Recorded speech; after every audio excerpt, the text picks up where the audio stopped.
เดือน3 เดือน 4สบายดีไอ้สบายดีอ๋อพี่น้องไอ้บุญมุดตกแห้งนะครับน้ำสายข่ายหน่อยจุดเลยพี่น้องบุญกันว่างานบ้านพี่เช้าครับกับ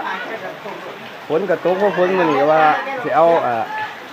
เหนื่อยขึ้นเหนื่อยแล้วครับกับลูกปลาลูกนี้กับฝนก็ขึ้นหลุมชื่นนี่แท้ว่ะคือเก่าเช่นเคยพี่น้องเฮาฝุ่นอยู่อันคนละมุ่งคนละทีไปแดนแล้วพี่น้องไอ้บุญต้องกันส่วนต้องกันฝุ่นไปนอนหน้าฝุ่นอยู่ไกลแท้ไปนอนหน้าอยู่ไกลนะครับคือเก่าเช่นเคยพี่น้องเฮา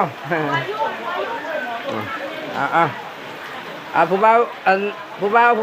แท้บ่ผู้บ่าวโอ้โหขักหลายของดีของแท้มันตกจากซี่